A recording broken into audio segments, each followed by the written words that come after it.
tous et bienvenue dans Débat Foot Marseille sur Football Club de Marseille, sur Provence Azur TV, VAR Azur TV, reprise du championnat. C'est déjà demain soir, l'OM se déplace à Amiens. On va donc en parler dans cette première partie d'émission. On parlera aussi des paris FCM, on va faire nos petits pronos comme d'habitude. Et puis un gros débat sur l'OM Event, les LED et tout ce qui va avec. On va en parler avec qui? Avec Jean. Bonjour à tous. Jean Samar, journaliste pour 20 minutes, c'est ça? Exactement. 20minutes.fr et le journal 20 minutes. Voilà, très bien. À côté de toi, Wade est avec nous. Bonjour à tous. Salut Mourad. Wade qui évolue chez nos collègues d'Olympia. Ouais, c'est ça. On fait un talk le lundi soir après chaque match. Donc très très bien, je suis très content d'être ici. Merci, c'est la première fois que tu viens. Ouais, c'est ma première, ouais. Tu nous diras si ça se passe bien, si tu as envie de revenir après. Et puis tu as Mourad à côté de toi que tu connais, tu joues au foot un peu de temps en temps avec lui, Il m'a mis un petit pont la dernière fois.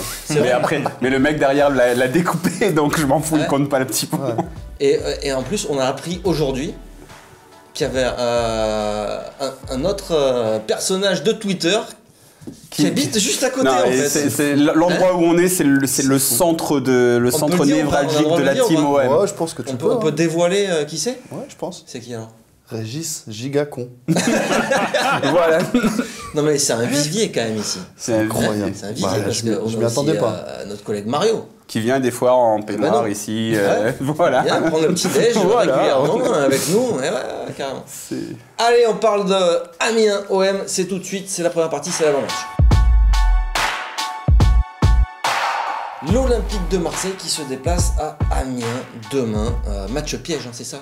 Non, on dit ça. Non mais on sait plus parce qu'on avait un boulevard il y a. Parce qu'en début de saison aussi, Ben me disait le calendrier de l'OM il est très difficile. Je dis mais tu reçois Reims, c'est très difficile, très difficile. C'est très dur parce qu'il y avait 2 déplacements d'affilée, Mourad. Ouais, c'est vrai. Non, c'était pas ça le truc. Non mais le calendrier il est toujours difficile. Là il était facile et on a pris 3 points en 3 matchs. Donc, bon, Amiens, messieurs, c'est déjà.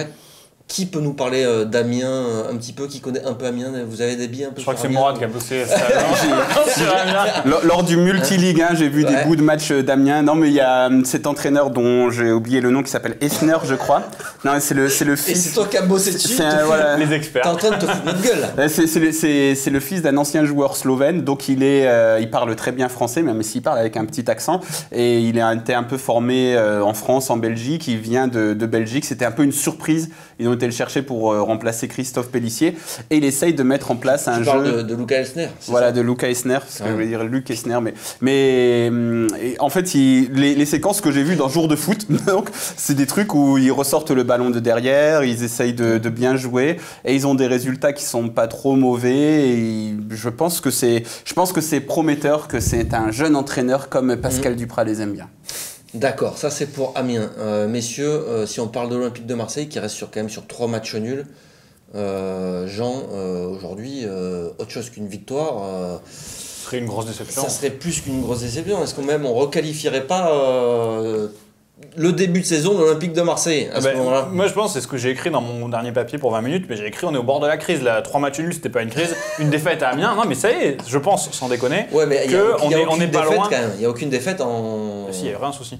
Oui, non mais sur les 7 derniers matchs. Effectivement, mais beaucoup de matchs nuls, et un truc où tu n'avances pas au classement, les supporters vont commencer à s'agacer. Je pense que là, si sur la série Amiens-Strasbourg, tu fais pas le plein, je pense que tu te retrouves en difficulté assez rapidement et que là, il n'y a vraiment pas le choix, non seulement gagner, puis surtout faire, parce qu'au-delà des matchs, il y a quand même eu des toutes petites victoires, des matchs avec très peu de spectacles. Donc là, je pense qu'on va être donner une leçon un peu à Amiens. Ce côté-là je pense, remarquer des buts, retrouver un peu la confiance, enchaîner quoi. Moi, je pense que si tu gagnes simplement, déjà, tu relances un peu le truc parce qu'au niveau du jeu, alors c'est vrai que ça n'a pas toujours été sur des très longues séquences, mais les supporters marseillais ont retrouvé envie de croire en cette équipe de Villas-Boas. Donc là, c'est au niveau des résultats que ça pêche un petit peu. Je pense que si tu gagnes, même si tu gagnes 1-0 ou 2-1 à Amiens sur un but du fessier de Tchaleta Tsar à la 89e minute, on va dire bon, c'est pas trop mal. Les supporters marseillais sont indulgents et je pense qu'ils ont raison en ce moment parce qu'il y a beaucoup donc je pense qu'il faut par contre il faut une victoire parce que je suis d'accord que si tu perds à Amiens, surtout même si tu fais match nul, on va commencer à regarder le classement et dire en fait c'est pas génial. Autre chose qu'une victoire, tu étais d'accord avec eux toi? Ouais, moi je te dis que ça serait quand même problématique même pour Villas-Boas. Moi, je pense que ça serait un problème. Si on perd ou même un nul, ce serait un vrai problème pour l'OM. Parce que la chance qu'on a eue ces 3 derniers matchs, c'est que nos concurrents directs ont aussi pataugé un peu. Donc là, cette fois-ci, il va falloir gagner. On ne sait même pas qui sont nos concurrents directs en ce moment, en fait. Ouais, après, je parle d'un peu, des gros comme Lyon, Lille, Monaco. Monaco, ça revient, Monaco, donc faire attention. Mais sinon, autre chose qu'une victoire serait un échec. Parce que hier, Villas-Boas l'a dit, l'OM a raté quand même des grosses opportunités de distancer certains concurrents directs. Ouais, de se placer bien. Même une opportunité d'être premier, d'être premier. Ce qui était un symbole et tout, qui aurait fait plaisir à tout le monde. Oui, c'est vrai. Selon Ben, si on avait eu Ribéry, on serait premier. Donc voilà. Non, c'est vraiment dommage. On dit que Lyon galère, mais Lyon, ils sont à combien 3 points. Ils sont à 9 points, je crois. Non, à 9 points. Ils ont un total de 9 points et nous, on en a combien 12, il me semble. Non, 4, ça. Donc ils sont à 3 points. On a 4 points, puisqu'on a 12 ou 13. 12 ou 13, et t'as Monaco, 13, ouais, je pense. Monaco, on sent aussi cette équipe qui peut... Monaco, je pense qui peut un peu revenir, parce que bon, il y a quand même pas mal de talent aussi dans cet effectif-là. Si ça se met à tourner, nous, on les a pris au bon moment, peut-être. Voilà, Villas-Boas, lui, Wade, il avait prévu un certain nombre de points d'ici la trêve. Ça a été un échec. Ça a été un échec. Il sait qu'il les aura pas, il l'a dit. Voilà, il sait qu'il les aura aura pas. J'ai pas mon total de points que je voulais à fin septembre, c'est déjà un problème. C'est pour ça que moi je dis que la crise, le terme est un peu fort et tout ça. Et effectivement, comme c'est le début de Villas-Boas, on serait en milieu de cycle avec lui, ce serait autre chose. Mais comme on est en début de période de Villas-Boas, on va être plus tolérant avec lui, c'est clair. Mais il y a quand même un problème de résultats et de points qui sont pas rentrés, quoi. Et puis, si on regarde le calendrier, Wade, il y a la Amiens, trêve internationale Strasbourg, mais après c'est très dur. Après là je suis d'accord pour dire que le calendrier devient difficile. Là je suis d'accord. Après ça se complique. Donc les points, si tu les pas ici, sur les 2 prochains matchs. J'ose espérer quand même qu'on progressera sur ce domaine-là. Les gros, il va falloir qu'on les batte à un moment donné.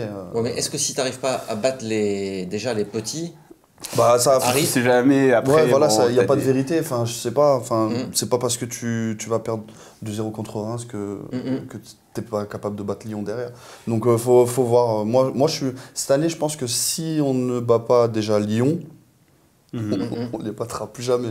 Ouais, je pense que après c'est sûr que Villas-Boas il est attendu sur les résultats normaux en quelque sorte, mais ce nouvel espoir qui vient un petit peu, c'est le Luke Skywalker de l'Olympique de Marseille.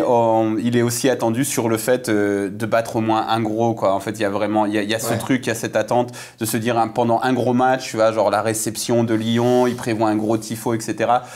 Si tu fais même 1 ou 2 victoires, même si tu fais une victoire sur Amiens Strasbourg, que tu fais un nul au Parc et que tu bats Lyon, tu vois, il y aura un truc, je pense qu'à la fin de cette séquence de match, les supporters, même si tu ne seras pas très bien au classement, les supporters y croiront quand même. Oui, mais après, il faut que tu abordes ces matchs-là avec de la confiance, donc des victoires. Après, tu vas aussi les aborder avec un mec qui s'appelle Dimitri Payet, qui n'est pas là. Et ça coïncidera avec le retour de certains joueurs. Parce que et Alvaro aussi. On parle de 3 matchs nuls, mais ces 3 matchs nuls, enfin bon, les 2 derniers surtout, il y a la perte quand même de nombreux joueurs. La moitié de l'effectif. Voilà, important. Quasiment, ouais. Donc là, ça nous amène à la compo du match contre Amiens, parce qu'il y a toujours des absents.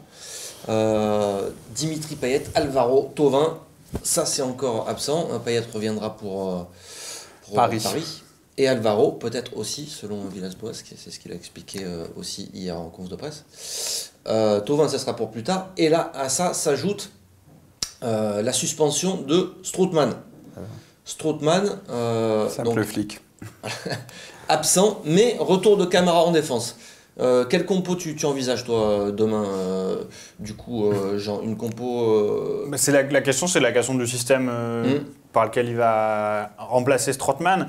On parlait peut-être Mourad penchait peut-être pour un 4-3-3. Moi je me demande s'il va pas quand même tenter Sanson en 10 et le double, le milieu à 2 avec Rongier et Lopez pour un peu se suppléer. Et d'ailleurs on a vu pendant ce match-là, Strootman et Rongier ont alterné au poste de sentinelle. Ils se répartissaient selon les positions, comme pour tester un peu Rongier, pour le former un peu. Le terme est un peu idiot, mais pour voilà, l'habituer à cette position-là. Donc je ne serais pas étonné de les voir un peu dans ce système-là aussi. Sanson a déjà joué comme ça. Sanson, il se projette beaucoup vers l'avant, parfois trop. Donc pour moi, c'est pas plus mal de lui laisser un peu de champ vers l'avant. Donc peut-être qu'on va le voir comme ça. Par contre, de système. Sanson, moi, l'an dernier ou les années précédentes, quand Garcia le mettait en 10, c'était désastreux, quoi. On aurait dit il était perdu sur le terrain. Après, comme tu dis, de toute manière, je pense que même si tu joues avec un milieu à 3, tu peux alterner, tu peux moduler les positions. Et je ne sais pas comment ça va se mettre, mais justement, hier, il a dit aussi en conférence de presse, le problème aussi, c'est que si tu changes si je change maintenant de système de jeu, j'ai pas de 10 aussi. Donc, il a dit aussi, j'ai pas de 10. Mais oui, après, je pense que ça... Il a quasiment dit hier, si je me trompe pas, qu'il allait changer de système, non? Non, justement, il a dit oui, le problème c'est que j'ai pas... Il a dit aussi, si je passe 4-2-3-1, j'ai pas de 10 non plus. À mon avis, tu vas jouer avec 3 milieux de terrain et puis ils vont devoir se répartir les tâches. C'est la fameuse phrase bateau de tous les entraîneurs, l'important c'est l'animation. Comme tu disais, Rongier, Strootman... Sur le poste de tu te répartis les tâches, je veux bien, mais c'est compliqué. Si tu peux peut-être aussi donner un autre rôle à Sanson qui, en début de saison dernière, Garcia le faisait un peu jouer un peu en deuxième, en relayeur ou en presque récupérateur à Nîmes notamment. Je l'avais trouvé pas trop mal, mais il avait perdu quelques ballons dangereux. Et je pense que tu vas jouer, je sais pas, peut-être oui, tu auras peut-être une paire qui sera un peu plus à la récupération avec Rongier, peut-être que tu auras peut-être Sanson plutôt là et Lopez un peu pour faire le jeu, mais... Bon, je pense que tu auras 3 milieux de terrain et qu'après, il va travailler sur une animation, un truc pour essayer d'avoir un équilibre. Il faut changer de terrain, de système selon toi, Walid, ou pas? Bah, déjà, contre Rennes, il a démarré en 4-2-3-1. Avec Sanson en 10. Mais moi, pas vraiment non plus, je pense que c'est pas... C'est ce qu'il a dit. Ouais, il disait qu'il allait démarrer en 4-2-3 et puis ça se voyait du stade. Hein. Il y a eu des phases. Il y a eu des périodes où ils sont comme ça, mais après, t'en avais un qui montait, ils étaient rarement... Ils ont été sur la même ligne, Strootman et Rongier pendant un moment, puis ça a vite bougé quand même. Sur ça, je suis d'accord. Mais après, il faut pas mélanger justement le rôle d'un joueur et le poste qu'il a au départ. Donc, au départ, tu peux jouer avec 2-6 et... Chacun a un rôle complètement différent, tu vois. Donc Rongier qui navigue entre le milieu de terrain et l'attaque, et puis Strootman qui joue un peu le rôle de sentinelle derrière. Mais sinon, moi je pense qu'il va repartir sur un 4-2-3-1. Je suis un peu comme toi sur ce coup. À voir avec Rongier, Sanson, et puis c'est l'animation qui va... Ouais, parce que Rongier il a dit j'ai pas de numéro 10, mais Rongier il est capable de jouer au poste de numéro 10, non? Il a dépanné à Nantes à ce poste-là, mais c'est pas là où tu vas tirer le meilleur de... En fait, tout dépend aussi de ce que tu attends d'un numéro 10 et de ce que tu attends... En fait, de l'équipe dans laquelle tu es, parce que des numéros 10, tu peux en citer, tu vois, si tu dis Ronaldinho et Zidane, pour citer deux grands... C'est à peu près Rongier Sanson, quoi, tu vois, à peu près au niveau talent. Si tu prends ces deux mecs-là, tu peux dire que c'est des numéros 10 et ils avaient pas du tout le même registre. Tu fais la somme des deux talents, est-ce que tu y arrives seulement... Bon, on va pas être méchant. J'aurais dû prendre des mecs un peu moins important. Parce que tu les fusionnes. Il y a une autre question, je trouve, c'est Amavi, la question d'Amavi. Justement, parce qu'on l'a pas pris par le bon bout, cette compo. Parce qu'il y a quand même la question Amavi qui va se reposer forcément. Complètement. Il a eu un discours en conférence de presse qui a été très, je trouve, ambigu, de dire à la fois je le soutiens, il va rejouer, il aura du temps de jeu cette saison, et à la fois Sakai a été meilleur que lui. Et Sakai a été meilleur à sa place qu'en première mi-temps à sa position. Après, il a dit que tout le monde a été meilleur en seconde période. Complètement. Mais du coup, moi, je me demande quand même si on va pas voir Amavi démarrer sur le banc. Ouais, je pense que ça va... En plus, il a dit beaucoup de bien de Haké également. Alors, de là, le faire démarrer, je sais pas, mais en tout cas, c'est une vraie option, je pense, pour Amiens aussi. Donc, je suis pas sûr qu'on voit Amavi tout de suite recommencer à Amiens. Pour toi, Walid, maintenant, il faut installer Sakai à gauche ou pas? Bah, c'est compliqué. Il y a une semaine, il disait qu'il fallait pas lui parler de Sakai à gauche. Mais donc, ça serait se contredire, mais bon. Non, mais ça prouve qu'il se remet en question, ça c'est un truc intéressant. C'est ce que j'allais dire. Je prépare un article là-dessus et j'en parlais avec des supporters, ils me disaient c'est une force qui se remet en question. Ouais. Voilà. Il n'est pas borné, il est capable de changer, il l'a fait contre Rennes. C'est une possibilité de voir Sakai à gauche. Après, c'est la meilleure selon toi ou pas? Comment va être, après ça dépend. Comment va percevoir le geste à ma vie? Il est déjà au fond du seau. Il est déjà au fond du saut. Le fait de le mettre de côté par un mec qui mais est-ce qu'il est là pour faire du social avec Amavi? Non, c'est sûr. Pour gagner des matchs. Après, c'est ton seul latéral gauche, donc il faut quand même le sauver. Il y a quand même un minimum à faire. Enfin, non, mais le minimum, il l'a fait quand même, non? Après, tu peux réfléchir aussi différemment pour relancer Amavi, parce qu'Amavi, ça fait 2 ans qu'il est titulaire tout le temps, que les coachs de l'OM se succèdent, enfin, il y en a 2, et qu'ils n'arrêtent pas de lui redonner leur confiance, parce qu'ils n'ont pas d'autre choix. Peut-être qu'aussi le mettre sur le banc un moment, de peut-être travailler aussi pour le relancer un moment où peut-être que l'équipe tournera mieux, peut-être que tu peux relancer aussi Amavi dans quelques matchs si l'équipe tourne mieux, Paris, si elle a pris 6 points. Ouais, peut-être pas, mais tu vois, si elle prend 6 points sur les prochains matchs, qu'à l'entraînement il est bon, tu le fais rentrer en fin de match, il retouche un peu le ballon, il se sent un petit peu mieux. Des blessés, des parce que de toute manière, remettre ad vieternam et Amavi, on l'a fait depuis 2 ans et ça le relance pas. Lui, il dit qu'il se relance, qu'il a conscience de ça, ça change rien. Donc il faut changer de stratégie. Je pense que ça peut peut-être pas lui faire plus de mal que d'être sur le terrain et de se faire défoncer par les supporters. Allez, Sakai à gauche, donc ça veut dire Bounassar latéral droit. Et du coup, il faut choisir un ailier. Et Camara, Tchaleta de Sarr, on va aussi logiquement. Oui, bon, ça, logiquement. Ça fait du bien quand même de retrouver, même si le Perrin était bon, ça fait du bien de retrouver Camara quand même. Ouais. Donc aux avant-postes, au poste d'ailier droit, c'est qui le meilleur choix selon vous? Est-ce qu'on peut... Il a dit beaucoup de bien des jeunes. Est-ce que ça serait pas bien d'en lancer un d'entrée?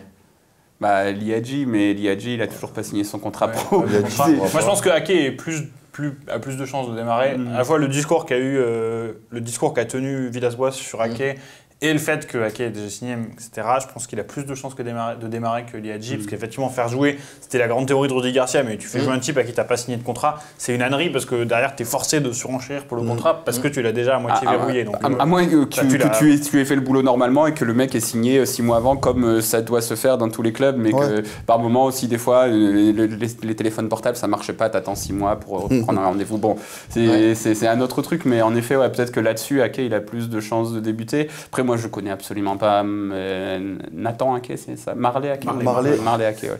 Mais je le connais absolument pas. C'est le cousin du coach Damien.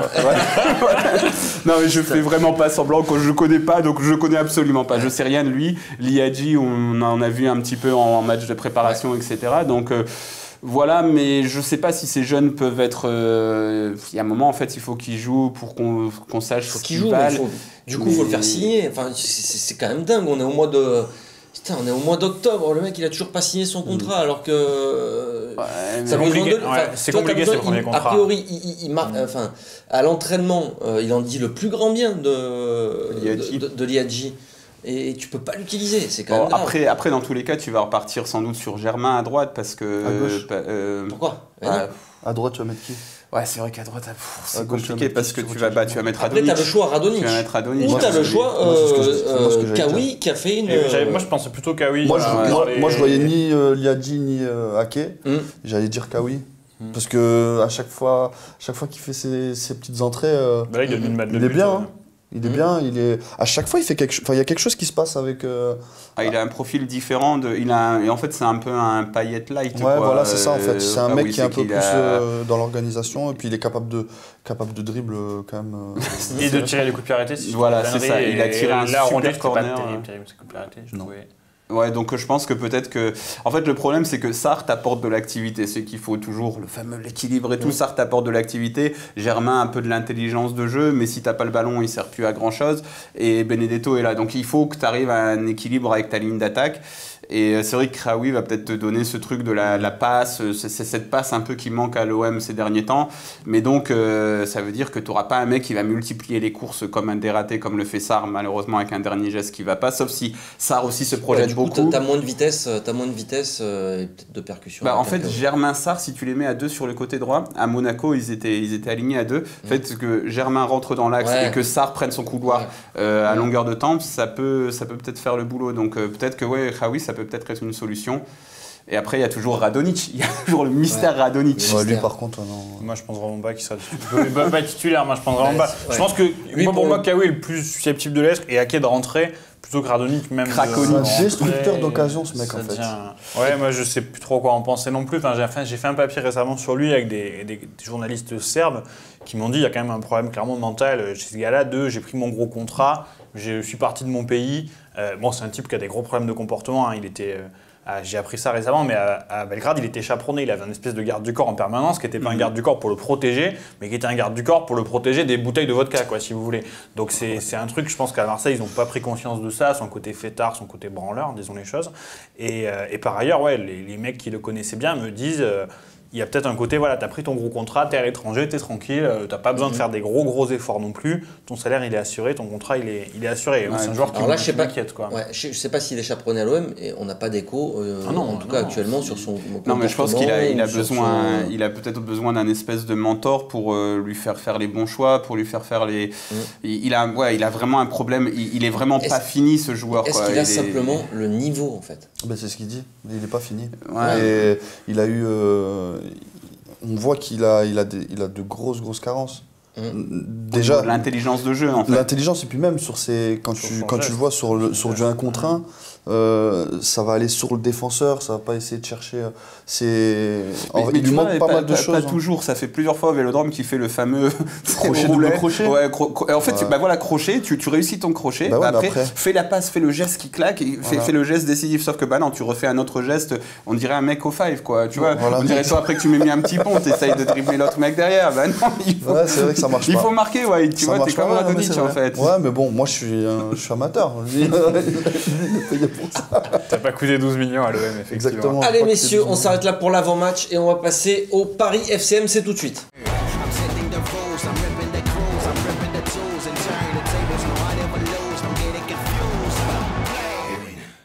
Les paris FCM avec notre partenaire Unibet, c'est tout de suite. On commence avec le pari Sécure. Mourad, tu as choisi... La victoire de l'OM, j'y crois. La victoire de l'OM, ça faisait longtemps que... Habituellement, mon pari Sécure, c'est les deux équipes marquent et avec l'OM, ça passe plutôt bien. Ça passe plutôt pas mal. La victoire de l'OM, messieurs, elle est cotée à 2,33. C'est une bonne cote et puis moi je pense que par rapport à tout ce qu'on a dit au début, que l'OM doit s'imposer. C'est une belle cote. Une belle cote, ouais. Pour une victoire de l'Olympique de Marseille. Alors c'est à l'extérieur, d'accord. Non mais chez le 16e, c'est ça 16e, ouais. Non mais Amiens c'est pas si nul, hein. Franchement. C'est pas que c'est nul. C'est pas si facile. Et ils ont Lyon a été là-bas, a fait 2-2. A fait 2-2. Ils ont pris aussi 3. Voilà, ils ont un Mendoza qui claque des buts là, donc l'OM, on a une histoire avec les Mendoza, il va falloir faire attention à ça, on sait jamais. Non mais je pense que l'OM doit s'imposer et je vois l'OM s'imposer, donc je pense que... Bon alors, si vraiment vous voulez encore sécuriser tout ça, vous pouvez mettre victoire ou nul de l'OM. Voilà. Et là la cote elle chute un peu, mais elle est à 1,33. Ouais. Parce que je pense pas que l'OM perdra quand même, donc je pense que au pire si c'est vraiment sécure, c'est ça. Allez, le pari fou, alors là c'est Mourad qui s'est emballé. Je vais pas balancer, mais le pari fou. Toi, tu m'as donné un cahier des charges pari fou. J'ai pris un pari fou. C'est une victoire de l'Olympique de Marseille par plus de 3 buts. Par 3 buts ou plus.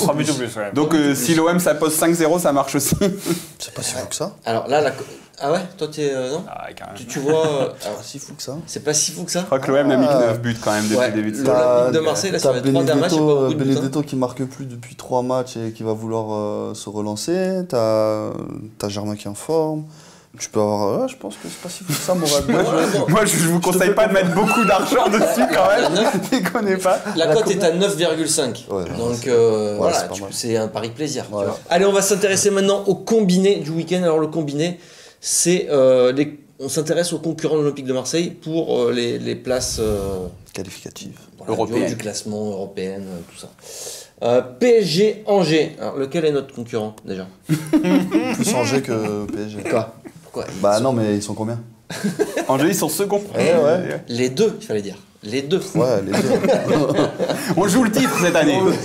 PSG Angers, on a mis une victoire de Paris. Bon, victoire de Paris, la cote est à 1,18. Alors là, on va pas faire de l'argent avec ça, Mourad. Mais on compte avec une victoire de Monaco à Montpellier. Là, la cote est à 2,55. Et une victoire de Lyon une victoire de Lyon contre Saint-Etienne. La cote est à 3,30. Est-ce que ça vous paraît logique, les résultats là? Déjà, j'aurais changé peut-être Monaco. Moi, je crois pas sur Monaco. Ouais. Lyon, je vois bien Lyon se relancer dans le dernier. Peut-être changer Monaco. Un vieux nul à Montpellier. Vous voyez pas Monaco remonter en costaud? Parce qu'ils sont quand même... S'il décide de bétonner... je pense que ça va être compliqué pour Monaco. Je pense que Slimani et Ben Yedder, et là en plus, en fait de toute manière Monaco c'est que des individualités, là ils ont aussi Gelson Martins et même Keita Baldé qui sort du banc, parce que Keita Baldé c'est un sacré joueur, on a tellement oublié que c'était un bon joueur, parce qu'à Monaco ils en ont 75 des bons joueurs, mais vu que les individualités ça fonctionne, ils sont passés à une défense à 3, donc moi je vois bien Monaco un peu revenir en bombe, et en fait Lyon-Saint-Etienne, logiquement j'aurais plutôt dit Saint-Etienne, mais s'ils avaient déjà changé leur entraîneur... mais justement, si Puel avait été sur le banc... Le visage de l'entraîneur en conférence de presse et tout. Ah, mais si Puel avait été sur le banc, t'imagines Puel, l'entraîneur détesté par les Lyonnais. Ça aurait été rigolo. C'est sûr qu'il aurait été tapé les Lyonnais. Je pense pas trop. Je pense qu'il le vire après sa défaite printemps à Lyon. Et Lyon vient de se relancer, donc ils vont battre un Saint-Etienne très faible et puis ils vont relancer la machine. Saint-Etienne se relancer aussi. Ouais. Ils ont gagné 0. Enfin, là, j'ai vu le match en entier, Nîmes-Saint-Etienne. C'était faible. Oh la vache. Ils ont vraiment eu de la chance, c'était difficile Saint-Etienne. Ouais. Allez messieurs, on s'arrête là pour les paris, on va s'arrêter là aussi sur Provence Azur TV, VAR Azur TV, mais le débat se poursuit et le gros débat va démarrer sur la chaîne YouTube de Football Club de Marseille, sur le site footballclubdemarseille.fr, et n'oubliez pas, surtout pour le pari sécure, chaque semaine, chaque week-end, c'est quoi? C'est penalty pour Lyon. Allez, le gros débat cette semaine, on va s'intéresser au nouveau vélodrome, son et lumière, LED, du gros son Dolby Surround, Bad Boy de Marseille, 5.0, Morgan Sanson, Valère Germain, et Bad Boy, on est là. Voilà. Déjà, à Rennes, face à Rennes le week-end dernier, donc on a eu ça, on a eu ce petit spectacle son et lumière pour la présentation des joueurs déjà, avec donc les Bad Boys de Marseille. Alors, toi tu as l'air de dire que ça a fonctionné, moi je trouve que ça n'a pas vraiment fonctionné par contre. Au niveau du son, par exemple, là, si on rentre un petit peu dans le débat, moi j'entendais pas du tout les paroles, par exemple, de Bad Boys de Marseille, c'était fouillis quoi. Donc au niveau des réglages, c'est pas encore tout à fait. Parce que les premiers matchs de la saison, justement, on nous avait dit que c'était pas encore complètement réglé. Mais là, je pense que c'est le réglage final, non? Ou je sais pas si Jean, t'as eu d'autres infos ou d'autres retours. Si, apparemment c'est définitif. Là, ils ont annoncé que vraiment le truc, effectivement, les premiers c'était des tests, mais là ils ont annoncé que le truc était démarré, que c'était ça. Moi, je pense que là, on est dans la version finale. Et je la trouve effectivement très perfectible, moi aussi. Ils sont toujours sur des réglages le soir. Moi, j'ai la chance d'habiter en face, le stade Vélodrome, et jusqu'à des fois minuit, 1h du matin encore. Sérieux? Mais ils envoient du son? Pas fort, très faible, mais... c'est peut-être ça le problème, justement. Il y a des tests, lumière, etc. Je vois. Et ça crée des gênes pour les... pour les nantis du 8e comme toi? Pas du tout. Est-ce qu'il y a des pétitions? Est-ce que ça fait des pétitions un petit peu pour... Bah non, apparemment non, ça gêne pas. Écoute, il y a un truc intéressant, c'est quand j'ai aussi fait un article là-dessus, mais quand ils ont fait le nouveau Vélodrome, l'idée était quand même de renforcer l'acoustique et de faire qu'on entende plus les supporters en faisant un effet d'écho. Les toits, ça développe forcément le nombre de décibels. Et les voisins se sont un peu inquiétés de ça, effectivement. Il y a eu le maire du secteur, Yves Morène, qui a eu 2-3, pas plaintes, mais 2-3 questions de est-ce que ça va pas être insupportable. Et il leur a dit, bon, ça va, c'est un dimanche sur 2, faut pas non plus paniquer la vie. Et c'est pas tous les soirs qu'il y a le stade plein non plus, quoi. Parce que le son était très très fort au début, ça effectivement ça a été un petit peu réglé. Ça reste fort, moi je trouve. Moi je trouve que c'est fort, on n'entend plus les supporters en fait. Moi c'est un truc qui me gêne et on attaque là dans le débat global, mais pour moi cette animation, musique et son, enfin son et lumière plutôt comme on dit, ça éclipse en fait le vrai spectacle qui est le moment clé, le jump. En fait, pour moi, le moment clé du jump, c'est les supporters qui sortent, le tifo, qui sortent l'animation du soir. C'est ça qu'on a envie de voir. Nous, en tribune de presse, on est tous à faire des photos des 2 virages. Et les mecs sur Twitter, ils sont des centaines à nous reprendre parce que c'est ça que les gens veulent voir. C'est le tifo. Les supporters marseillais sont reconnus dans le monde du supporterisme pour faire des super tifos. Et là, je trouve qu'on les éclipse parce qu'ils sont dans le noir et au début, on les voit. Parce qu'en gros, on a l'attention attirée par autre chose. Et que le moment qui était pour moi vraiment magnifique, c'était donc ce fameux jump. Et là, blam, le virage entier qui se part d'un tifo. Ouais. Et c'était ça que je trouvais chouette. Et là maintenant, ça apparaît plus progressivement. On le voit à moitié dans les flashs noirs. D'accord, ça c'est par rapport au jeu de lumière sur l'entrée des joueurs. Moi, je trouve que ça ne la met pas tout à fait en valeur. Et je me demande, j'ai lu et interviewé quelques déjà membres des groupes qui me disent on a l'impression qu'on se fait un peu bouffer notre moment de gloire, qui était quand même le moment où notamment les télés nous filmaient. Parce que c'était encore le rare moment où les télés n'avaient pas trop peur de filmer les supporters, parce qu'à ce moment-là, il n'y a pas trop de banderoles et tout ça. Et ils me disaient, là, on a l'impression qu'on est un peu éclipsé par un truc au-dessus de nous, avec les lumières qui s'étiennent et tout ça, qu'on nous voit moins en fait qu'auparavant. C'est pas ce que j'ai vu, moi, sur ce match. Non. Non. C'est-à-dire, c'est à quel niveau En fait, la lumière est éteinte avant l'entrée des joueurs. Ça, certes, avec un battement de cœur, là, on fait battement de cœur. Et au moment où le compte à rebours est terminé, tout s'allume normalement et les joueurs rentrent. Je crois que ça clignote sur l'entrée. Il faudra revoir, mais dans tous les cas, dans ton... Parce que c'était ça qui me gênait, moi, là-bas. Au départ, je pensais comme toi, le fait que, justement, ça fasse un peu comme à Lyon, des lumières partout, un peu, ça s'éteint, ça se rallume pendant l'entrée des joueurs. Ça m'aurait peut-être, ça m'aurait gêné. Mais là, c'est pas complètement rallumé quand même. Au moment où les deux équipes entrent, il me semble que oui, peut-être ça clignote ou un truc comme ça, et que lorsque les deux équipes sont sur le terrain, la lumière. Quand tu as la lumière qui fait un 360, ça aussi, c'est moyen. Par contre, est-ce que ça vous plaît le fameux Bad Boys de Marseille? Alors peut-être pas le choix de la chanson, mais l'effet sur la compo d'équipe. L'effet lumière, son, aussi. Toi, Wade, ça te plaît, toi, ça, ou pas? Sur la compo d'équipe, non, pas trop. Non. L'effet un peu NBA, tu sais? Oui, enfin, tu sais, sur la présentation des joueurs. Un peu le jeu de lumière où ça tourne un peu partout, etc. Ça peut être bien, mais pas trop non plus. Voilà. Il faut que ça reste un peu mesuré. Après, sur la présentation du joueur, je crois que c'est stade éteint, je dis le nom, le stade se rallume, après ça se réteint. Enfin, moi, ça te plaît pas, ça? Non, pas trop. Non. Ça vous plaît, vous, ou pas? Moi, je trouve, personnellement, c'est le truc que je préfère.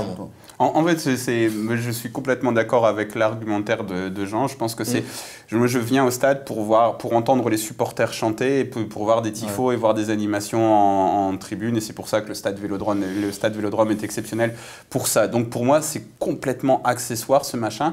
Et je m'en fous un peu complètement, sauf si ça en vient à éclipser ce pourquoi je viens au stade. Donc, ta question, c'est quoi sur la compo d'équipe? Je sais pas, je m'en fous. J'aime bien la simplicité aussi. Je vais citer le rival quand même là-dessus, mais pour avoir commenté pas mal de matchs au Parc des Princes, c'était à l'époque où j'y étais en tout cas, c'était très très simple. Donc il y avait Phil Collins là sur l'entrée des joueurs. Un morceau qui est d'ailleurs sympathique, moins que Jump, mais qui est sympa aussi. Et après ça, tu avais le speaker qui a un style, une façon de parler qui est très saccadée. Il accélère pendant les mots et c'est assez stylé, je trouve. Et du coup, dans ce stade qui pourtant n'est pas le plus bruyant de la Terre, c'est le moins qu'on puisse dire, il lançait juste le prénom du joueur, Edison. Et tu avais le stade entier qui hurlait Cavani et c'était quand même assez stylé, je trouve. Et je trouve que ça, Vélodrome, on le fait très bien aussi, même si voilà, Jordan, c'est évidemment des sifflets qu'il prend et pas son nom. Mais je trouve que c'était un effet assez sympa qu'on ne retrouve pas forcément, qu'on complexifie un peu pour rien. C'était juste sympa de crier le prénom du joueur. Mais tu vois, pour petit coup de gueule, le moment que tu as mais alors d'abord, rendre hommage à Mathieu Grégoire qui a fait le meilleur tweet sur OM Rennes. Dédé Fournel a rendu hommage à un Suédois en avant-match.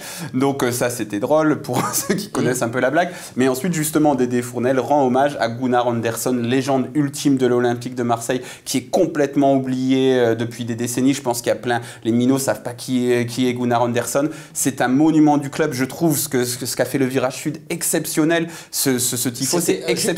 Attends, mais initiative personnelle ou pas? Quelqu'un sait ou pas? Je pense que c'est les ultras. Je pense pas que ce soit par le club. C'est la vieille garde qui a lancé le truc aussi. Donc tu vois, t'as un truc exceptionnel. Tu rends hommage à une légende du club. Et on parle de quoi là? On parle des lumières. Attends, c'est toi qui as fait le programme. Voilà. Non mais est-ce que et pourquoi j'ai fait le programme? Quelle mauvaise foi. Mais pourquoi j'en parle? Parce que tout le monde en parle sur les réseaux sociaux. Tu vois, va sur les réseaux sociaux, tout le monde en parle. Est-ce qu'on parle du magnifique tifo à Gunnar Andersson? Après, on en parle parce que c'est nouveau et que justement, ça peut créer un débat. Le tifo de Gunnar Andersson est passé au second plan. Alors que ce mec-là a fait l'histoire de l'Olympique de Marseille et le meilleur buteur de l'histoire de l'Olympique de Marseille a une histoire tellement tragique et tellement marseillaise. Eh ben, second plan, voilà, on parle des lumières. Et ça, moi, c'est ce qui me dérange. Ce qui me dérange dans ces effets de manche, parce qu'en fait, c'est des effets de manche, c'est de l'accessoire, et et moi, je m'en fous. Pourquoi pas? S'ils veulent le faire, ils peuvent le faire. Mais ça mérite juste pas plus d'attention que ça, en fait. Est-ce que ça peut servir aussi à couvrir certains champs? Est-ce que c'est fait pour ça, vous pensez un petit peu? C'est pas la période, c'est pas le moment où c'est utilisé, c'est pas le moment où il y a des champs globalement. Enfin, pas des champs hostiles. En début de saison, ça a commencé fort quand même. Ouais, mais il n'y avait pas encore ça. Ça commence avant le match et après ça va commencer direct. Mais là, sur le moment de l'entrée du joueur, en général, ça change pas logiquement, de style, mais bon, ils peuvent travailler quand même le. Oui, mais sur la mi-temps par exemple, parce que là, il y a aussi l'effet de la mi-temps. Dès que le coup de sifflet final, bam, ça envoie du gros son et du coup les sifflets, on peut ne pas les entendre. C'est vrai. Bah ça, c'est un truc. Ce coup, on les a entendus quand même. Mais il y a moins d'effets, je suis d'accord. Moi, je me souviens le premier match que j'ai commenté au Vélodrome où c'était le Lorient, le Marseille-Lorient où ils perdent là avec 5-3. Voilà, exactement. C'est le premier match que j'ai commenté pour une radio bretonne d'ailleurs pour la blague. Et comment on appelle ça, la bronca à la mi-temps me fait fait saturer le son sur France Bleu pour qui je travaillais à l'époque, quoi. Tellement elle est puissante en fait, on n'avait pas prévu et les mecs ils le savent, ils baissent un peu leur micro quand les broncas sont vraiment violentes. Et je pense que ça effectivement, peut-être cet effet-là va être un peu pour les énormes broncas. Est-ce que vous pensez que ça peut servir à remplir le stade? En fait, ça c'est intéressant si tu te dis que Jacques-Henri Hérault veut aller chercher des nouveaux publics. Et si tu te dis qu'il veut remplir ses loges. Et si tu te dis que justement, peut-être que des personnes qui n'y connaissent rien au foot, ils vont peut-être venir au stade pour voir des lumières parce que c'est un spectacle son et lumière. Alors est-ce que c'est pas du tout ce que je pense que doit être le football, et je pense que c'est pas non plus, je pense que Jacques-Henri Hérault dans son idée de vendre les loges, il se dit il me faut ça, mais il me faut aussi les virages, parce que au niveau de l'équipe, tu n'auras jamais de Zlatan Ibrahimovic ou de Neymar qui peuvent te faire ramener les gens normalement, mais si par contre tu as une ambiance, etc., et que tu as un truc qui est détaché du sportif, peut-être que tu peux ramener un certain type de public avec ce genre d'artifice. Et donc après, on en revient. Est-ce que ça n'explique pas le vrai football? Est-ce que quand ton équipe va mal, et justement, quand tu vas au stade, il faut que tes tribunes sifflent et que c'est aussi ça le football? C'est un débat à avoir. Mais moi, je pense que c'est pas ça qui va apporter. Enfin, je doute en fait que ce soit ça qui apporte énormément de spectateurs supplémentaires. Moi, je pense que la vraie stratégie qui est en train d'évoluer à Marseille, et ça par contre qui selon moi est pertinente, c'est qu'ils ont embauché des data scientists, ça s'appelle les spécialistes de la donnée. Ils ont repris la billetterie. La billetterie n'est plus gérée par Digitix, c'est géré par le club directement, qui a embauché du monde là-dessus, des spécialistes, des techniciens, des gens qui savent vraiment analyser le profil de la personne qui achète un billet. Et l'OM va enfin connaître ses supporters. L'OM connaissait très mal ses supporters, mis à part les abonnés, mais les abonnés c'est à part, mais les supporters qu'il faut connaître, ceux qui viennent ponctuellement pour redéclencher cet acte d'achat ponctuel. Pourquoi t'es venu ce jour-là? Parce que c'était 17h, que c'était les vacances scolaires, machin. Et ils sont en train de développer ça et de développer des offres couplées. Et ça, je pense, c'est très très malin. Là, ils l'ont fait pour Soprano. Tu avais ton billet pour Soprano, plus un billet pour, on va dire, OM Strasbourg. Je dis au pif, je ne sais pas exactement si c'est ça, mais c'est ça cette idée, en fait, des offres couplées. C'est tu cales en fait des matchs un peu pourris, moins prestigieux. Toutes mes excuses pour les Alsaciens, tu cales des matchs un peu moins prestigieux dans une offre couplée et c'est assez pertinent. Et les partenaires de l'OM sont apparemment très demandeurs, notamment Puma, mais tous les partenaires. En gros, tu vois, t'achètes une place et puis tu mets 20 € de plus, t'as une écharpe, t'as ce truc-là que l'OM est en train de développer. Et ça, je pense, ça va amener du monde en plus. Et aussi, ce qu'ils sont en train de développer, et après j'en termine, mais ça s'appelle le yield management, c'est un terme barbare. C'est ce que font les avions. C'est en gros, dans les avions vides, les places sont à 10 € et dans les avions pleins, les places sont à 200 €. Et le Vélodrome va développer vachement ça pour que juste avant les matchs, typiquement les matchs où tu fais 40 000 personnes, mettre des places en vente très peu chères pour en gros attirer du monde et ça je pense c'est un truc pertinent. Et d'ailleurs pour en rajouter là-dessus, l'OM Nation c'était aussi l'un des buts de aussi aspirer de la data pour connaître mieux, pour connaître les numéros de téléphone de tes abonnés, pour savoir à quel match ils viennent, pour savoir s'ils viennent de Lille ou de Düsseldorf, à quel match ils viennent, pourquoi ils viennent là et tout ça en effet il y a une vraie stratégie là-dessus, mais moi je pense aussi que ça ces mecs-là c'est des mecs pour remplir ton stade normalement, mais que les loges c'est vraiment vraiment un enjeu au niveau financier. C'est ça c'est ça qui rapporte l'argent. Et au niveau des loges, l'Olympique de Marseille était assez médiocre, quoi, au niveau des revenus que tu obtenais grâce aux loges, parce que notamment quand le nouveau Vélodrome est sorti de terre, tu as eu des abonnements sur 3 ans, il me semble, tu avais des forfaits sur 3 ans à des tarifs réduits, etc. Donc après, tu pouvais pas rehausser le prix des loges, donc tu as créé d'autres places à prestations, etc. Et je pense que c'est au niveau de ce qu'on appelle les places à prestations, justement, que ce genre d'artifices comme les lumières peut t'aider. Mais en effet, tout ce que tu dis, c'est très pertinent sur le public de base, quoi. Allez messieurs, l'OM a lancé un nouveau programme. Oui, tu voulais rajouter un dernier petit truc sur les LED. J'ai appris qu'apparemment ça va améliorer l'effet, ça va limiter l'effet de scintillement sur les matchs à la télé. Donc là, moi, j'ai pas encore, je regarde pas les matchs à la télé par définition, mais je veux bien des retours de supporters. Est-ce qu'on voit un peu mieux les joueurs? Parce qu'apparemment, avant, sur les précédents éclairages, voilà, le rendu image était un peu moins bon et un peu brillant, en fait, sur les maillots notamment, apparemment. Et là, le but de ces LED aussi, entre autres, elles ont coûté 7 millions quand même, hein, c'est pas rien. 7 millions d'euros. Prix d'un arrière-gauche. Non, mais le but aussi de ces LED, c'est aussi 7 millions d'euros. Ouais, selon France Foot, c'est le chiffre qui a été sorti par France Football. L'OM n'a pas confirmé ce chiffre, mais c'est le chiffre qui a été sorti par France Foot. 7 millions d'euros. Bon, laisse-le finir sans... Non, mais du coup, c'est censé aussi limiter le scintillement, donc je veux bien des retours si... Tout ça pour éviter le scintillement. Et pour faire des effets d'animation. Mais c'est pour ça, parce que, en fait, moi, je pense pas que tout ce qui se passe dans le foot, ce n'est jamais... Il va y avoir retour sur investissement, donc voilà. Justement, c'est le fait de ramener de nouveaux supporters régulièrement, c'est sur ça que tu vas... Et après, ça s'amortit sur 20 ans aussi. Oui, voilà. Faut pas... Et dans 20 ans, on passera sur une nouvelle technologie. Et puis si justement dans les loges, tu leur dis, les mecs qui n'y connaissent pas grand chose au foot, tu leur dis ouais, mais spectacle son et lumière, vous allez voir ça, vous allez en prendre plein la vue, et en plus il y aura les chants des supporters et tout, vous allez en prendre plein la vue. Il y aura les bad boys de Marseille, parce que les gens payent pour ces conneries là. On peut faire comme le Super Bowl, avant chaque coup d'envoi, bam, un concert. Ayam. Hein Ayam. En alternance avec Zoul, un contrat sur 20 ans. Ayam, ils seront fatigués dans 20 ans. Allez, il est temps de parler de OM Events, un programme destiné aux entreprises, notamment aux entreprises. Vous y étiez principalement aux entreprises. Vous y étiez tous les deux. Effectivement, on était à la présentation. Et Mourad à la présentation. En fait, vous avez surtout bu des coups, c'est ça? Il y avait on a bossé. Moi, je bois jamais pendant le service. On a networké. Comme dirait Jacques Henriot, networké. Il a employé ce terme devant nous, on a tous un peu gloussé. Est-ce que vous pouvez nous dire 2-3 mots sur ce programme? Vous avez retenu quoi? Voilà, c'est l'interrogation écrite là, parce qu'on l'a envoyé, Mourad, mais t'as retenu quoi, Mourad? Moi, j'ai retenu un truc, c'est les réunions, les séminaires dans le vestiaire de l'OM. Ça, pour moi, c'est alors à la fois le gadget ultime à la con, dont je sais qu'il va plaire aux entreprises, parce que les mecs ils aiment quand c'est original et tout ça, mais qui rend foudrage les supporters. C'est-à-dire que tu peux violer, mais l'endroit sacré, le vestiaire de l'OM, qui est quand même un truc sacré, et tu vas mettre 4 pimpins qui vont faire des PowerPoint là-dedans et débattre de leur brand content, de comment rendre plus agile leur management. Ça, moi, je pense d'un côté, c'est malin vis-à-vis des entreprises et très peu malin vis-à-vis des supporters. C'est un des trucs que j'ai retenu. Et le côté un peu, on est prêt à tout pour attirer du monde. Moi, j'étais à côté d'Alexandre Jacquin, qu'on salue, et quand on est rentré dans le jacuzzi et qu'il a vu, il y avait un espèce de couple dans le jacuzzi. Qu'est-ce que c'est que ça? Ils vont se mettre à baiser ou quoi? Qu'est-ce qui se passe? Non, il n'a pas compris le concept. Il n'a pas compris le concept et louer à Jackie Michel, lieu de tournage, tu vois. Donc on a voilà. C'est possible, je pense. Petite info plus sérieuse pour recadrer le truc. Vachement sérieux là. On a beaucoup rigolé avec Alexandre. Non mais sur ces mecs-là, au début l'OM voulait prendre des acteurs, apparemment c'était trop cher. En fait, c'est les salariés du club qui se sont retrouvés à jouer les prospects de l'OM dans le jacuzzi. Si on parle sérieusement de ce programme OM Events, donc le but, c'est d'exploiter le Vélodrome 365 jours par an.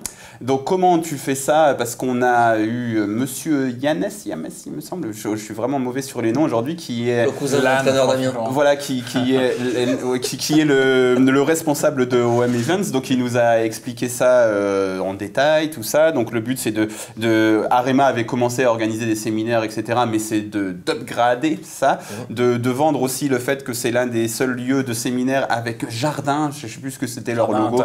Voilà, avec jardin intérieur. Donc le jardin c'est la pelouse du stade Vélodrome.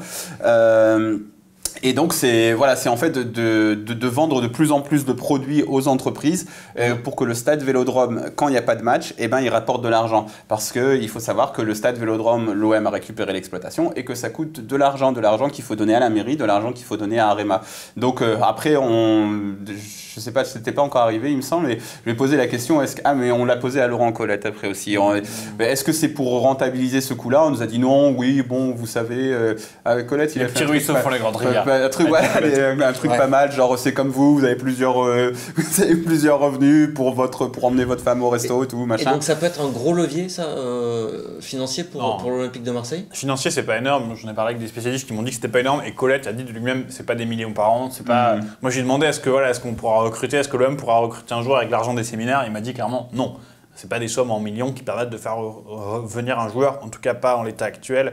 Après, la question, c'est est-ce qu'ils vont réussir à faire des congrès? Les congrès, ça devient énorme. Non, mais tout argent est bon à prendre. Rentrer de l'argent quand même, parce que tu as l'exploitation de ce machin. Tu as besoin, il faut que tu fasses rentrer un peu plus d'argent. Non, mais je crois que tu as besoin de diversifier. Oui, tu as besoin de diversifier, mais si c'est pour faire rentrer des petites sommes qui sont négligeables, tu investis beaucoup de temps, de l'énergie, est-ce que ça vaut le coup? Est-ce que Colette te dit, je pense que sa réponse elle est pas très claire, parce qu'il te dit oui, non, c'est pas comme ça, les petits ruisseaux machin, mais en fait je pense qu'ils savent pas combien ça peut leur rapporter.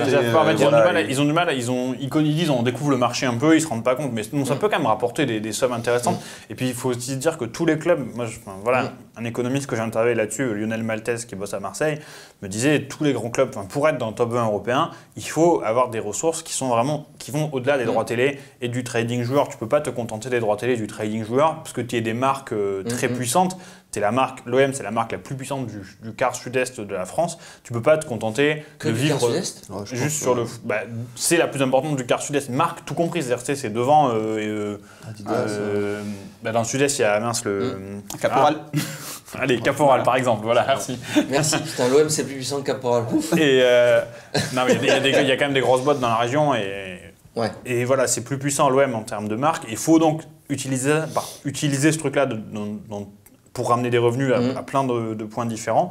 Et quand même, ce qui est intéressant aussi pour l'OM, c'est que ça fait de l'image et que ce public-là, le public qui va venir faire des séminaires dans le vestiaire de l'OM, c'est du public qui a les moyens de se payer l'hospitalité. Et on en revient sur ce qu'on disait tout à l'heure. Ça, c'est déterminant pour l'OM d'aller chercher des personnes qui vont aller se payer les hospitalités super chères.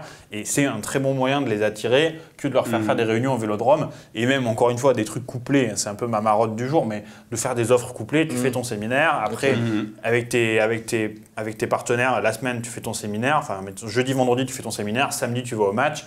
Tout le monde paye. Et là, les mecs, ils payent à fond. Et l'OM a gagné à la fois un séminaire et des personnes en loge. Parce que les loges, par contre, t'es vraiment... si tu remplis tes loges et que tu réussis à faire ne serait-ce que la moitié de ce que fait le Paris Saint-Germain, là, tu peux t'acheter un bon arrière-gauche. Mais ou Lyon, hein. Lyon est très en avance. Lyon, l'Olympique Lyonnais, semaine après semaine... est moqué sur les réseaux sociaux pour leurs statistiques, 55 000 personnes machin dans le stade, mais la vérité c'est que leurs loges elles sont pleines. Mais parce que Lyon, quand j'avais un peu étudié le truc, le problème c'est que dans leur compte, c'est difficile à trouver exactement l'argent qui provient des loges, alors que le PSG a un truc beaucoup plus énorme et beaucoup plus clair comme l'OM. Mais bon, après. Ouais, toi tu en penses quoi en tant que supporter de tout ça? Quand tu vois tout ça, tout ce qui est un petit peu réalisé par. T'as envie d'aller dans la piscine. C'est nouveau. Non mais le vestiaire ça t'en fout. Depuis l'arrivée de Franck Macourt, petit à petit, c'est tout ce qui se développe. Alors, on n'a pas d'arrière gauche, mais on a des LED, on a une piscine accessible et tout. Non, mais moi, je vois pas le souci de vouloir faire de l'argent, mais il faut respecter quand même le supporter. Ne pas faire n'importe quoi non plus. D'accord. Ne pas aller trop loin dans le marketing, par exemple, il y avait ce fameux tunnel aussi. Ça, c'est dans l'esprit. C'est ça par rapport aux supporters, c'était un peu malvenu. C'est dans l'esprit supporter ultra, je dis ça comme ça. Mais après, les vestiaires, ils sont accessibles depuis toujours. En visite, par exemple. Pas tant que ça, non? Non, mais en visite. Non, c'est pas pareil de les visiter et de faire une réunion dedans, quand même. Ouais. Certains se disaient il va y avoir des supporters des équipes adverses qui vont venir avec leur société venir se moquer. Ça, c'est ça, c'est sûr. Dans le vestiaire de l'OM, évidemment, il y aura des supporters, des chefs d'entreprise, des supporters du PSG qui se prendront en photo devant le maillot de ma vie. Enfin, c'est sûr et certain. Et c'est facile. Et d'ailleurs, il y avait beaucoup d'entreprises parisiennes et Jacques Henriero en a même fait une petite blague au début. début, il dit ah, il y a beaucoup de Parisiens, levez la main, machin. Enfin, voilà, parce que tu peux pas, si tu veux aussi attirer des entreprises nationales et internationales. La priorité pour toi, forcément c'est le sportif quand tu vois tout ça. Après, la priorité. Tout peut être géré en même temps. Moi, je pars du principe que aujourd'hui, il faudrait peut-être pas se focaliser un petit peu plus sur le sportif, sur il faut le dissocier quand même. Il faut le dissocier. Il faut dissocier le côté marketing et le sportif. Mais en même temps, tout part du sportif. C'est-à-dire que demain, si tu veux des revenus conséquents, ça partira du sportif. Il faut la Ligue des Champions de toute façon. Exactement. Pour avoir des revenus conséquents. Tu veux des revenus conséquents, il te faut la Ligue des Champions. Donc en droit TV, déjà c'est énorme, tu auras des revenus. Voilà. Derrière, les sponsors, ce ne sera pas du tout les mêmes revenus non plus. Donc ça attirera de nouveaux supporters aussi. Et des sociétés qui viendront faire des séminaires. Il faut le dire, au PSG, par exemple, je vais prendre l'ennemi juré. Au PSG, ce qui a rempli de nouveau le parc, ce qui a ramené de nouveaux sponsors, c'est les joueurs. Quand tu ramènes Zlatan Ibrahimovic, quand tu ramènes des joueurs comme Thiago Motta, des mecs comme ça attire le supporter, ça attire de nouveaux sponsors, ça augmente considérablement ton... tu les auras jamais, ces joueurs. Non, mais, on sait que l'OM... Oui, mais après tu peux faire avec les moyens du bord. Tu peux te débrouiller. Avec des BDSO, des trucs voilà, comme ça. tu peux te débrouiller, être régulièrement en Ligue des Champions. Déjà, pour Marseille, c'est déjà un grand pas en avant. En fait, le problème, c'est l'exemple aussi que tu donnes les gens, c'est que après, sur leur compte, c'est un peu plus compliqué parce qu'ils sont une société en bourse. Mais l'exemple, c'est Lyon, quoi. Lyon, il a fait l'OM Champions Project, il a validé le jeu, quoi. Et ça y est, il a terminé, il est passé il est à OM Champions Project 2 maintenant. Et c'est ça le truc, c'est que l'exemple, c'est Lyon. Parce que Lyon, Dembélé, tu aurais pu l'avoir. Si tu regardes la majorité des joueurs qui sont dans l'effectif de Lyon, quand tu avais un peu d'argent, tu aurais pu les avoir. Et si après, si tu es en Ligue des Champions l'an prochain, les mecs, avant qu'ils arrivent à Lyon, tu peux les acheter. Donc Lyon a le modèle. C'est un modèle à suivre. Lyon, c'est un modèle à suivre. Mais pour revenir à. Ouais, parce que j'aimerais pas qu'on termine là-dessus. On dit beaucoup de bien de Lyon. Pour revenir à ta question de base, pour moi, c'est deux choses différentes, donc l'aspect marketing qui peuvent être menées de front. Mais voilà, mais c'est quand même, il y a quand même un lien à ne pas négliger, surtout pas négliger. Un sportif est super important, c'est la priorité. Ils en ont conscience d'ailleurs, mais il y a un enjeu symbolique, moi je trouve qui est important dans toute cette histoire, c'est que pour les supporters et pour les ultras, le stade leur appartient. C'est les 2P qui allaient dormir au stade quand ils rentraient de soirée, c'est les supporters qui rentrent au stade super facilement, qui rentraient au stade super facilement auparavant pour aller préparer leurs animations. Non mais je veux dire dans la semaine. Avec des bracelets. Oui, ils le font toujours. Mais c'est plus compliqué, c'est vachement plus géré par l'OM. Il y avait une époque, tu rentrais dans les stades très très facilement quand tu étais ultra, et maintenant c'est plus compliqué. Et il y a quand même cet enjeu symbolique qui est maintenant le stade appartient à une autre catégorie de personnes qui vont être les entreprises. Il y a cet enjeu symbolique qui est en train de se passer, qui est un déplacement. Menucci donc le candidat PS voulait vendre le stade Vélodrome. Et c'était qui? C'était les MTP ou les fanatiques, je crois, qui lui avaient répondu vends ta maison si tu veux, mais tu vends pas le stade, un truc comme ça. Et pour terminer sur toutes ces polémiques sur OM Events, etc., moi, de base, je regarde ça très attentivement, mais je suis pas... Voilà, le football doit se suffire à lui-même. Et je pense que si tous ces machins-là avaient eu lieu en septembre ou disons en novembre 2016, les échos auraient été formidables parce qu'à l'époque, tout était angélique autour de l'OM Champions Project parce que tout le monde croyait dans le sportif. Et que si tu crois dans le sportif et que si tu donnes une bonne équipe, si tu donnes l'essentiel, c'est-à-dire d'avoir une belle équipe, parce que l'Olympique de Marseille, c'est une équipe de foot, et le reste, il y a beaucoup de choses qui passeront beaucoup plus facilement. Allez messieurs, on s'arrête là. Peut-être. Merci beaucoup. Merci Mourad, merci Wahid, merci Jean. Merci à vous. Vous revenez quand vous voulez. C'est gentil. N'est-ce pas? Avec plaisir. Vous n'êtes pas très loin. Mais moi, si t'es un peu loin, toi, ça te fait un peu de trajet. Du stade, non. Ah non, ça, oui. Je suis un des supporters. Je confonds. Non, je suis à côté du stade, donc je suis à côté. Très bien. Prochain débat Foot Marseille, ça sera lundi. C'est ça, Mourad? On en fait un lundi ou pas? C'est toi le patron. Mais si, tu t'es au courant quand même, non? Non, je suis pas au courant. Lundi, tu fais ce que tu veux de moi, malheureusement. Débat Foot Marseille. Vous êtes bientôt 30 000, n'oubliez pas, on vous offre un maillot de l'Olympique de Marseille, le maillot d'un joueur signé. C'est Jean-Charles qui va s'en charger de récupérer tout ça aux 30 000 abonnés. À très bientôt, ciao ciao.